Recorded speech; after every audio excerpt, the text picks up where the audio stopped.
Chapter 2. Phoenix stopped running as the two of them reached the tall, concrete wall that separated Errant from the sector to the west. The wall ran across as far as Nora could see. Savoring what could be her last moment in sight of Errant, she looked to the north, toward the center of the city. Obsidia, where Dr. Sikora lived, was a prominent fixture in the sky, locked away inside the walled-off portion of the center of the city. From her schooling days, Nora recalled learning how the city was split into 5 different sectors. Each was a small wedge that centered around a large circle in the middle, which was where the large, high-rise building was located. From what she remembered, the center circular portion of Constance was where the agency operated from. Directly south of her center was where her sector, Errant, was located.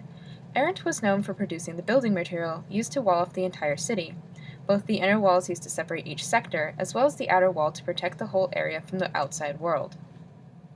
To the west of the wall, where she and Phoenix currently rested, was the sector known as Blear. The area was used to purify water and provide it to the entire city. School children learned about these other sectors, but were never shown photographs of its citizens or landscape. If the two girls had gone to the east instead, they would have ran into the equally large wall that separated Errant from Fallow. Here, she learned, was the area of Constance dedicated to procuring fresh food for the city. From Fallow, you could continue counterclockwise around the circular city to Sonnet.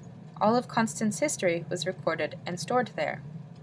Lastly, located between Sonnet and Blear in the northwest was the sector known as Jejung. Completing the entire circle around the center of Constance, Jejung was identified as the prison sector. This was a place that had told tales about it, stories of bad children being shipped off there to live out their days. Besides the horror stories that used to intimidate the children to behave, the citizens of Errant had little information about Jejung. Her eyes fell from Obsidia in the center of Constance, and she noticed that Phoenix was struggling to locate something in the large wall. "It has to be here somewhere," she grunted out loud. Phoenix frantically ran her hands across the surface of the wall, pushing into a brick every so often. Nora joined in and mimicked her actions. "What are we searching for?" she asked Phoenix, who was clearly frustrated at the situation. "We have a hidden way to travel through the wall between Errant and Blear. It's around here somewhere. This was how I was able to get to you in the first place." She sighed impatiently. "Ugh, this is my first time coming here alone. I thought I would recognize the disguised brick by now, but this whole wall looks the same to me." Nora could feel the intense disappointment Phoenix had in herself in the moment. Without knowing what to look for, she continued to randomly press on bricks in the wall. Suddenly, one of the larger concrete blocks pushed in slightly. Phoenix looked over at her, surprisingly. "Finally!" Phoenix exclaimed. "Thanks for the extra set of hands." She moved over to Nora and began to push the large brick completely through the wall. "I'll go through first. Then you need to follow me immediately after I signal that it's clear." Nora watched as her guide disappeared through the gray wall. Uncertainty crept into her mind as Phoenix's arm poked back through the wall and signaled to Nora that it was her turn. Squeezing her body, she was able to squirm through the newly made opening. Once on the other side, she brushed the dust off of her clothes and saw that Phoenix had already begun replacing the brick, making the wall whole again. She turned to face the new, unknown sector as Phoenix began to walk away from the wall. "You'll need to put these on," Phoenix said as she tossed a small pile of clothing at Nora. Phoenix quickly began to remove her top layer of clothing, a disguise to safeguard her travels through Errant, and revealed a starkly different ensemble that was completely foreign to Nora. Hidden under a layer of dull gray and purple, the chosen color scheme of the Errant clothing designers, the girl wore a long shirt that was a lighter shade of red and had a tie around the midsection. Her shoes weren't the ordinary style Nora had seen her whole life either. These were much higher on the ankle and didn't have any laces. Her eyes drifted up, and she noticed the necklace made out of rope that hung around the girl's throat. Anyone living in Errant that chose to wear something like that would have been ridiculed. Silver was by far the accessory of choice there. It's a good thing the girl had attempted to cover it with a bland gray scarf while in Errant. The whole outfit was stunning to Nora's innocent eyes. Nora couldn't help but take in her new surroundings as she quickly pulled the new clothing over her Errant outfit. Blear was much different than she imagined. Errant was a dusty gray region full of concrete, while Blear had a lively feel to it. Once they walked a few blocks in, Nora noticed a huge bluish-gray body of water in the center of the sector. She paused for a moment and took in the view. The buildings around her were made of mostly wood, which gave Bleer the complete opposite look of the gray-bricked errant landscape. Everything here had a fresh coat of paint on it and made the sector feel vibrant and clean. The people walking around Bleer seemed to prefer the color blue. Most of the men wore knee-length pants and lightweight shirts. Some of the women wore bathing suits loosely concealed under thin, long, opaque jackets. All of them looked ready to enter the water at a moment's notice. They all walked at a leisurely pace and seemed to be in good spirits. Nora immediately felt jealous of these citizens. This must be why they kept the sectors separated from each other, Nora mused. If they didn't, she was sure everyone in Constance would have wanted to live here instead. Metal piping ran around the entire area, flowing into the various buildings from the enormous water source. A single huge pipe ran right through the center of the sector. Suspended high in the air, the long tube passed over the water and into the wall that separated Bleer from the center of Constance. Metal piping ran around the entire area, flowing into the various buildings from the enormous water source. A single huge pipe ran through the center of the sector, suspended high in the air. The long tube passed over the water and into the wall that separated Bleer from the center of Constance. Nora wondered if she would ever get the chance to see inside the center area, reminding herself of the agency and why it would probably be better if she never did. As they walked, Phoenix seemed to be on high alert for any sign of the agents, though she had not seen one since she watched Nora's parents' house back in Errant. Nora's excitement over seeing another sector seemed to ease Phoenix's suspicions slightly. "Look at those vehicles out there on the water!" Nora had grabbed onto Phoenix's blue threaded jacket, unable to contain her excitement. "I never thought I would see so much water in my entire life, let alone people swimming and driving in it." Nora's excitement radiated off of her. It was good for her to have a moment of distraction, to take her mind off the recent events. "Have you ever been in the water?" Nora asked Phoenix.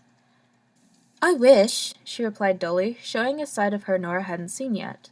"There never seems to be any time to enjoy the things around us anymore." "Well then, how about you and I, right now, make a promise to each other.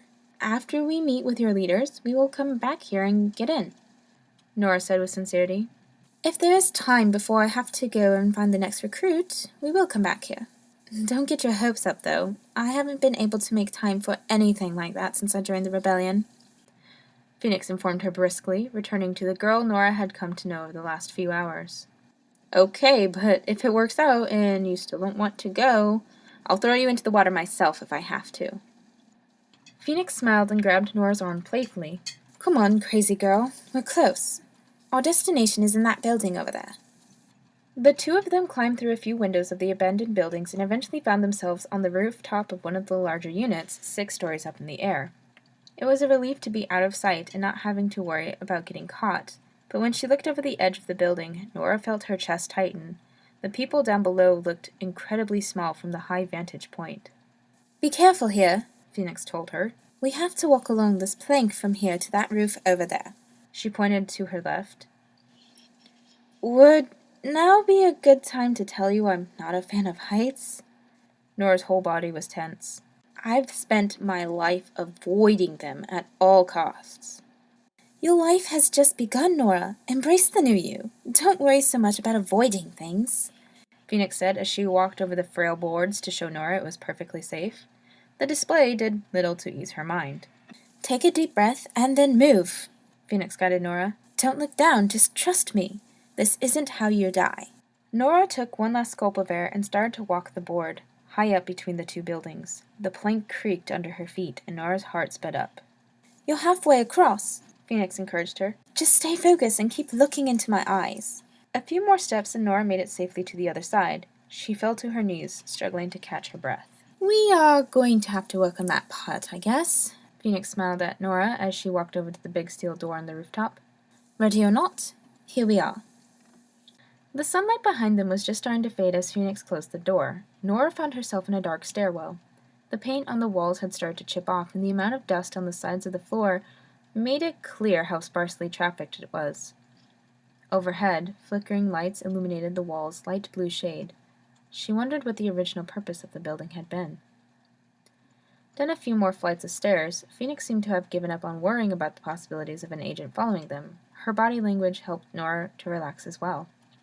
When they had reached the landing in a stairwell marked with the number 3, Phoenix opened another big steel door. A man stood in the entryway, a rifle aimed at the two girls. Nora inhaled sharply. She had never been near a gun before. Hello there, Miss Phoenix, The man with the rifle said. Upon recognizing Phoenix, he lowered his weapon. Oh, and you brought a friend with you this time. All right, Miss Phoenix, you know the drill. She stepped aside and ushered Nora forward. The man with the gun brought out a small wand and started to scan her entire body with it. No need to worry, miss. Every new person gets to meet Mr. Wand on their first visit. What's your name? He asked. Nora, what are you scanning for? Well, Miss Nora, you are about to find out in a second here. Let's see. The man with the gun pushed a few buttons on the wand. Miss Nora, my name is Jack, and you're cutting it really close. You better head on up to the Dream Machine immediately. He looked over to Phoenix. 6 hours? He asked her. You guys must have found this one just in time. You'd better hurry. No time for your typical 5-hour tour of the building with this one. Shut up, Jack, Phoenix said as she playfully pushed him out of the way. Come on, Nora, he's right. We don't have much time. The two of them went down the hallway and left Jack standing at the door, a smile on his face. The hallway was very dark, and she placed her hands on Phoenix's back, continuing to follow her blindly into the darkness. Nora's eyes began to adjust to the light source that came from up ahead. They entered a large open room covered with the same chipped blue paint. The room consisted of 3 stories, and they'd entered at the middle level. The level below them was an area packed with tables and several people walking around. Phoenix and Nora climbed up to the outer staircase to reach the top of the large room and made their way over to a door located at the end of the long platform. Here we go, Phoenix said, turning back to Nora. Try not to let this room scare you. Directly south of the center was her Wow! Already, we're off to a great start. It's just a great start, guys. It's great. It's great. From what she remembered, the circular portion of Constance was where the agency operated from. School children learned about these other sectors, but were never shown photographs of Here, she learned, was the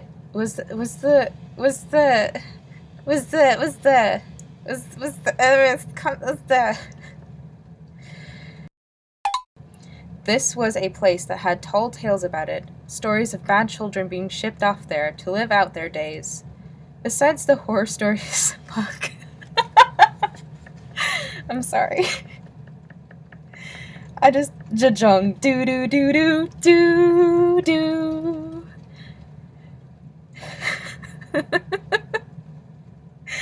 Oh, and then the whole bad and naughty children get shipped to Jejung.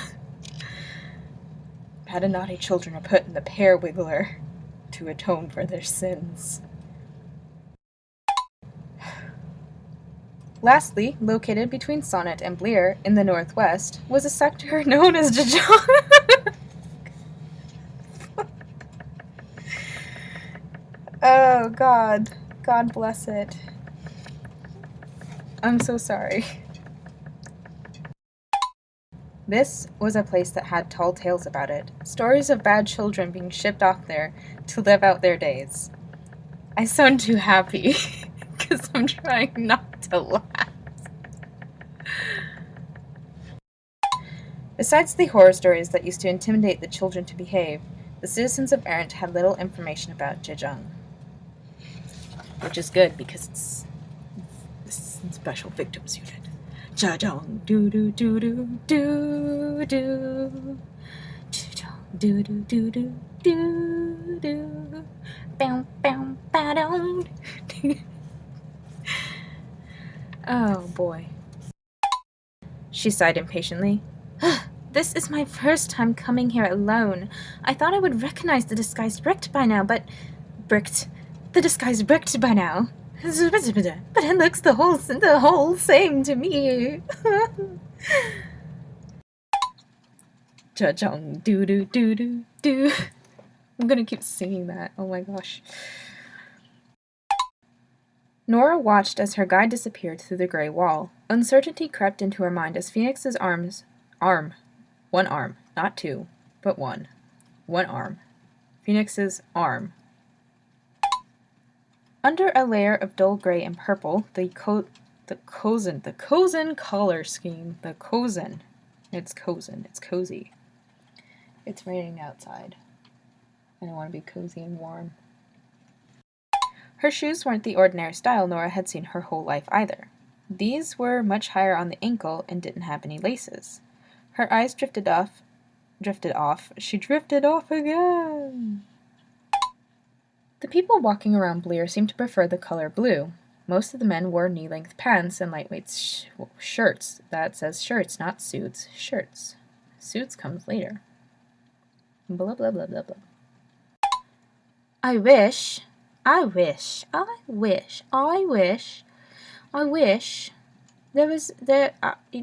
excuse me. There never seems to be any time to enjoy the things around us anymore. I wish. The people down below looked incredibly small from the high vantage point. Same, girl. I am also afraid of heights. Are you a very often reoccurring character? Do I need to give you a very unique voice? Vote now. How unique of a voice do I give? Jack. His name is Jack. How unique of a voice do I give Jack? I'm seeing a lot of not Jack, so I guess he's not super important. Does he die or something? I bet he dies. The name like Jack, I bet he dies. Alright, dude. No, fuck. But can I make that deeper? Nah, because if I go any deeper, I sound like I've smoked 50 packs of cigarettes a day. This threw me off. Like, I knew exactly the voice for Phoenix, but, like, now I have to quickly figure out what the hell do I give Jack. I mean, there's two ways I can go about it. I can either make him an intimidating man voice, or I can make him a weeby, like, a dweeby little... I think that's what I'll do. Like, he seems intimidating, but then he opens his mouth and it's not. I'm sorry if he's supposed to be a way more intimidating character. I apologize in advance.